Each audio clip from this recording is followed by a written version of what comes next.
Good evening, YouTube. Hardball Crazy come back video. Tonight is part 3 of my Negro League showcase.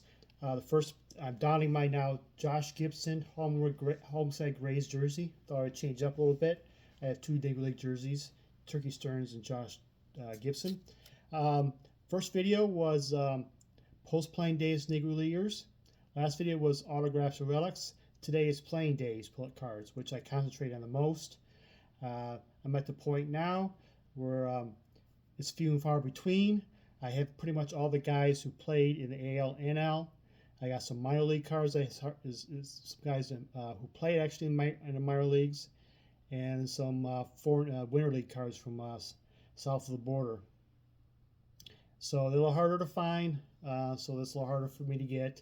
And like I said before in the last video, I'm concentrating on the 48 and prior Negro Leaguers, because after 48, after integration of American League and National League, it kind of disintegrated and the league was not structured as much, and I kind of go by what Baseball Reference uses. So no Banks, no Aaron, even though they did play on Negro League teams. I'm just concentrating on these guys, and it keeps my focus. And some of these players who debuted and they played in the Negro Leagues in the mid to late 50s, it's like, what's going on? He's like, no, hardly any documentation hardly of it, so I just keep it to the more black and white, 48 and prior. That's what's easy for me, so that's what I do. First one is an omission from the last video. I realized I didn't showcase this one, and he's too big of a star not to showcase, and too cool of an autograph not to. He was a star player for one of the star players of the 1925 Hilldale Negro League World Series team. He was nicknamed the Hawk well before Henry Dawson, star center fielder, and he was celebrating a birthday with a bunch of Negro League stars. Were celebrating his birth. We got together and celebrated his birthday for 2 or 3 years, and I think it was in the late 70s, I think, early 80s, or in the 80s somewhere, and that was actually the first unofficial Negro Leagues baseball reunions. And this gentleman is Clint Thomas. 1986 Larry Frittish set, and has signed by Clint Thomas. Next up, some post-playing day guys. There's 40 of them here. Junior Gilliam, Elson Howard,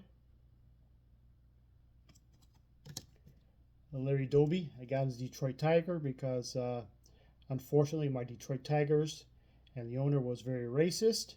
And the Tigers were the second last of the team to integrate, and Ozzie Virgil was the first darker skinned player who was from Dominican Republic, and but the first African American was Larry Doby, ironically enough. So about 12 years after debut with the American League for the Indians, he debuted for the Tigers. Here's a cool mini Minoso. Minoso doesn't have too many bad cards. Here's a card. My only card was a Cleveland Indian. Campy.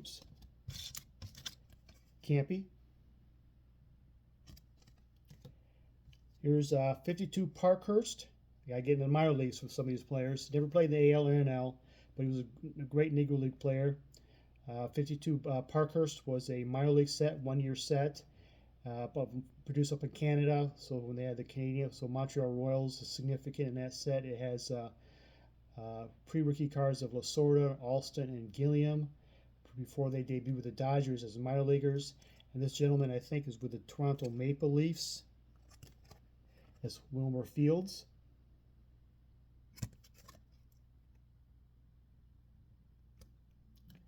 Willie Mays, Deckle Edge. Of course, Jackie Robinson. Unfortunate photo of the day. Gene Baker with big old band-aid by his eye. He debuted with Chicago Cubs just after Ernie Banks, but I think he actually was signed just prior to Banks, when Banks debuted first.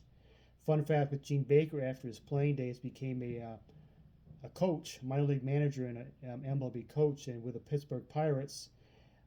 During a game, Pirates manager Danny Murtaugh got tossed out of the game, and who took over the duties in that game? Gene Baker. So he officially was the first black manager in MLB AL NL history. years before Frank Robbins actually became the full-time manager. But Gene Baker officially, very briefly, very briefly, was the first black manager. Who was the first black pitcher in AL/NL history? Satchel Paige? Nope. Don Newcomb? Nope. Joe Black? Nope. This gentleman, Dan Bankhead. He had a little bit of control problems, so he didn't last very long, but this is rookie card. And speaking of Joe Black, former Brave and former Cardinal George Crowe. Fun fact about him: he's a multi-sport athlete in high school. He won Mr. Basketball in the state of Indiana, and he was actually the first Mr. Basketball in the state of Indiana for high school boys basketball. So minor league cards: Mother's Cookies of John Davis. Non-related, Piper Davis, who was Willie Mays' mentor when Mays debuted with the Birmingham Black Barons. One of my favorites, Luke Easter.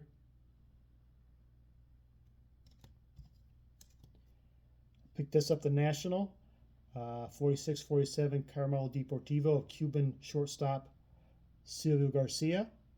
Played with New York Cubans briefly in the Negro Leagues. And Granchuk was looking at him to break the find a player to break the color barrier, but found out he was a little hot-tempered, so he passed on him. Johosie Hurd, I think he was the first black the Baltimore Orioles. Dave Hoskins, I think he broke the color barrier in the Texas League, in the minor leagues. Sam the Jet Jethro rookie card. Connie Johnson. Pitcher Sam Jones. Mentioned to last video that him and Quincy Troop were the first AL all-black battery mate. Of course, we got to have a Don Newcomb. This man was briefly with the Giants. Cuban catcher Ray Noble. This was one of the cards I was pumped to actually buy. It was on my safe search list. Helpful hint from Uncle Derek here is that if you have something on the safe search list and you something you really want, something really hard to find, don't just wait the next morning and get the email from eBay. It's on your safe search list. Just check it periodically the day before and just go on your eBay and say saved. See if anything pops up, but something might pop up before you get the email and be sold by then. This is how I found John Ritchie. He actually broke the color barrier in the PCL.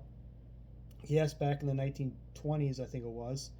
Pitcher Claxton was the first black player in PCL history, but they tried to fool the PCL and the fans that he was actually Native American, but he was outed within a week and he was basically kicked out.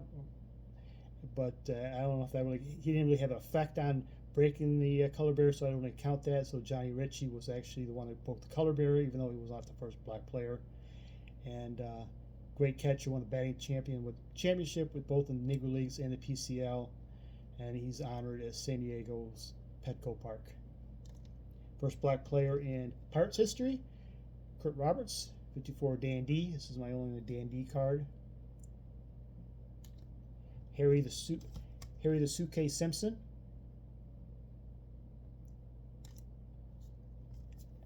Former All-Star Al Smith. Here's a Carmelo Deportivo 45-46 of Barney Sorrell, or Bonnie Sorrell. His name is kind of, I don't know, goes back and forth. He played very briefly with the Kansas City Monarchs, but he found a better gig, decided to go to Mexico instead. So when the Kansas City Monarchs was looking for a shortstop to replace Mr. Sorrell, who they signed instead? None other than Jackie Robinson. Hank Thomas, who broke color barrier for both the Giants and the St. Louis Browns. And Thompson, Monty Irvin, and Willie Mays together was the first all-black outfield in National League history, American League history. Great player, but he came in the National League way too late. Puerto Rican Winter League all-time home run leader, Hall of Famer, Bob Thurman. Great player.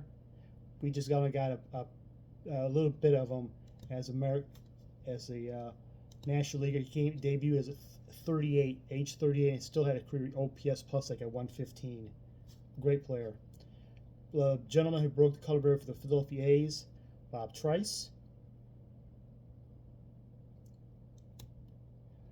Great shortstop. Remar bred Oakland Oaks. I believe it's Oakland, yeah. Artie Wilson. One of my favorites also. One of my favorite cards. Bob Boyd, the rope, because he hit line drives. Also, I think he's Oil Can Boyd's uncle. And this is my only 1958 Irish root beer, and I have it with the tab. And I got a great deal on this, and one of my favorite pieces because you'll see many with tabs.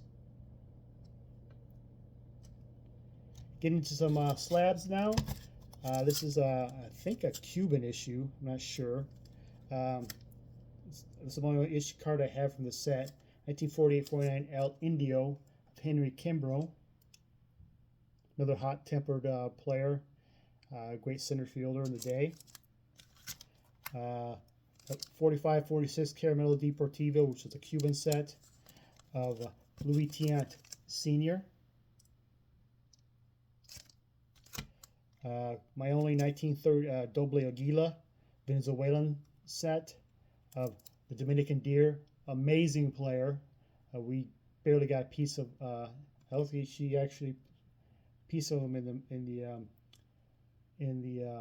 he did play very briefly, and look at his career numbers. What he did, he had all-time great numbers. Look at his baseball reference page. I'll tell you, Dominican Deer, Tetelo Vargas. Sam Hairston, the father of Jerry Hairston, grandfather of Jerry Hairston Jr. Scott Hairston, and he briefly played for the White Sox. I think he won a Triple Crown at the very end of the Negro Leagues, and good player, longtime White Sox coach. Buzz Clarkson, he played very briefly for the Milwaukee Braves, a shortstop, more of a bigger shortstop, more offensive-minded shortstop. I think he played a little third base too. Buzz Clarkson was a great player. This is a Toteros in action. And I got two more left. Monty Irvin rookie card.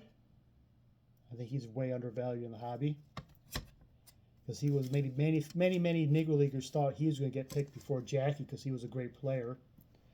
And of course, last but definitely not least, the incomparable Satchel Paige. There you have it. That's my Negro League showcase. I hope you enjoyed my three-part series of cards, Negro Leaguers. This is one of my favorite PCs I have.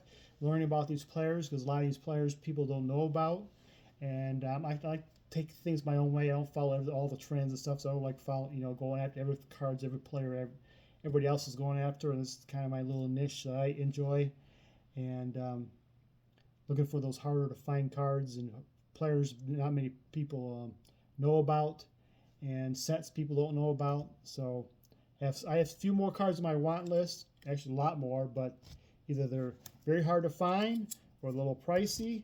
But I can add, I think I added at least 2 or 3 more this year in my PC, and I'm looking forward to it. And thank you for watching. Y'all have a good night.